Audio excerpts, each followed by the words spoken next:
أعوذ بالله من الشيطان الرجيم بسم الله الرحمن الرحيم الحمد لله رب العالمين الرحمن الرحيم مالك يوم الدين إياك نعبد وإياك نستعين اهدنا الصراط المستقيم صراط الذين أنعمت عليهم غير المغضوب عليهم ولا الضالين الحمد لله نستعين ونستغفر ونعوذ بالله من شرور أنفسنا من عملات من سيئات من أملنا ومن يهدي له فلا مضل له ومن يضلل فلا هادي له وأشهد أن لا إله إلا الله وأشهد أن محمدا رسول الله الشكر على سبحانه من هذا اليوم والليلة. Alhamdulillah, I want to talk about basically morality, akhlaq, or we can say good adab.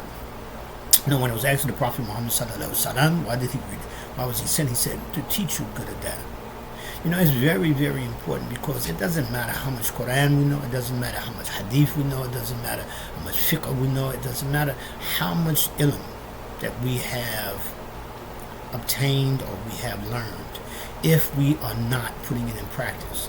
Because one of the greatest things about Islam is about the character that the nation says Islam made them civilized, in the aspect of being righteous, in the aspect of how to treat people, in the aspect of giving people their hukuk, their rights, in the aspect of commerce and business. In every aspect, Islam has given it the reality to the people on how to do it. This is the wisdom. It's not what you do, it's how you do it. So, Alhamdulillahi Rabbil Alameen. It's very important. So, morality is very important, and that right there is the whole situation between what tethers a society together and makes them strong. Because it says that one of the communists said that religion is an opiate, but then he said that it's the consciousness of the people.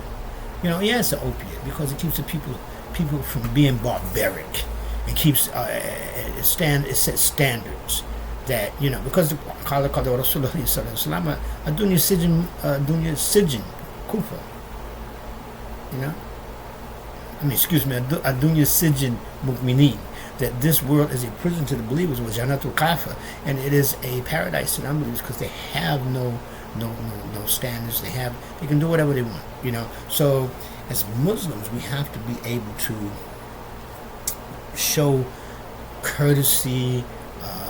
We have to show a lack of anger. We have to show that we have emotionally developed and socially developed, because this is what Islam comes to teach us: how to become socially mature and emotionally mature. And when you're talking about akhlaq and morality, what is akhlaq? What is morality? And it is, it's also called good manners.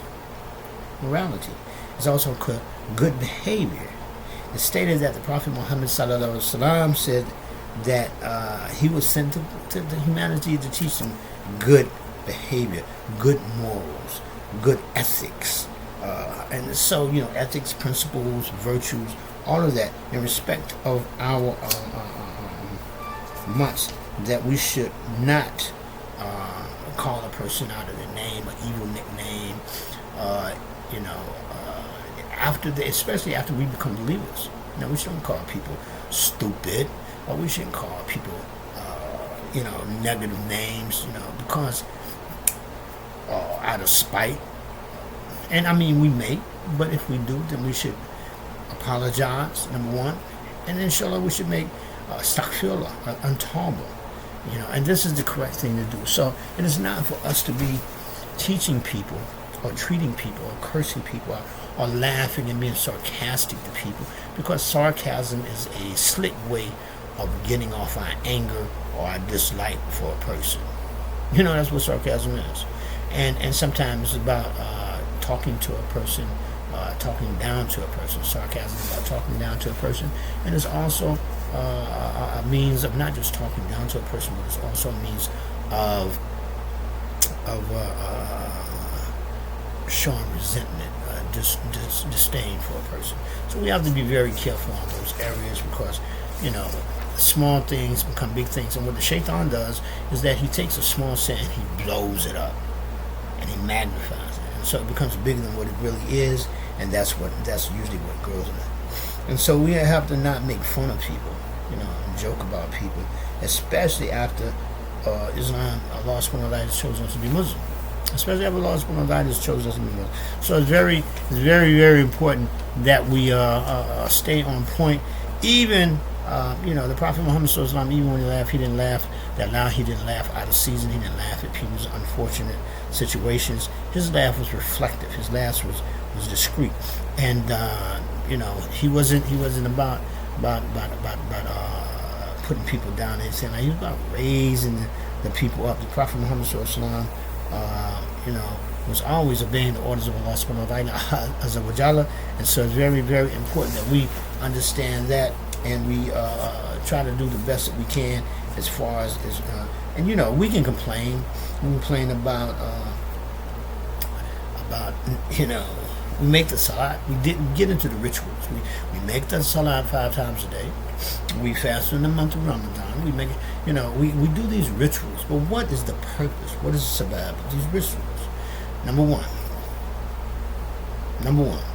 to help us remind ourselves about Allah subhanahu wa ta'ala.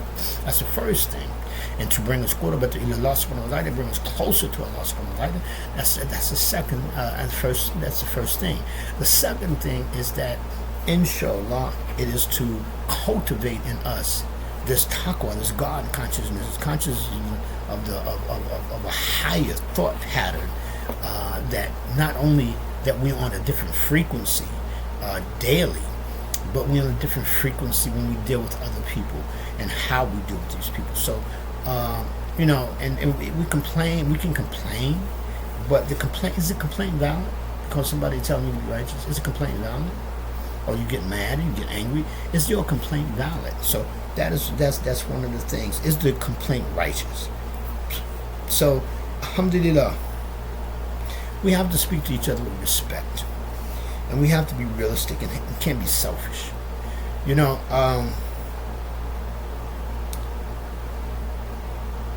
We've been this way for so long that we think it's good. We ride off the coattails of the generations before us who were better than us, who, even, a person who's been Muslim 40 years could see the differences in the men and the women and the young men and the young women and the people at this time versus the people 40 years ago. Way much more serious about the deen, way less disrespect of the deen in regards to doing makruh stuff and haram stuff. So, especially in the open. So, very, very important that we understand the reality that as we get farther and farther away from the Prophet Muhammad sallallahu alaihi wasallam, as we get farther away from the Khalifa al-Rashidun and the Imams, and we have this particular situation of getting farther and farther away as far as our behavior as well. So we have to be very, very careful in regards to that. So, alhamdulillahi rabbil alameen, that is very a daily conflict. How do we deal with our conflicts, as Muslims? And so we have to ask ourselves, how do we deal with our conflicts as Muslims? Do we deal them Islamically, or do we deal them according to the Jahiliyyah? Allah subhanahu wa ta'ala say, those who judge according to the Jahiliyyah, they seek to judge Yaqtuqul Jahiliyyah. They seek to judge according to the Jahiliyyah instead of according to Quran and Sunnah. And it's more comfortable, especially if you are a convert and you're a person who just became Muslim. You do what you know. And if what you know, you might have been kufr for 20 years, 30 years, and now you've been Muslim, and you're only Muslim 2 or 3 years, or 4 or 5 years. There's no comparison, especially when you get distracted by the dunya, the world, your work, your job, your wife, and everything. It's kind of difficult to somewhat apply those things on a daily basis, and that's why it's best to just apply small things, baby steps, and inshallah, as you get your feet wet, then inshallah, big steps in the deen. So it's that right there is in itself a situation that we have to understand, because it is so important for us to incorporate not just how we act with the deen, but how we react with the deen, especially when we have trials and conflicts and things like that. So, alhamdulillah, very, very important, very, very important. So we have to think about that as well. Make dua for me.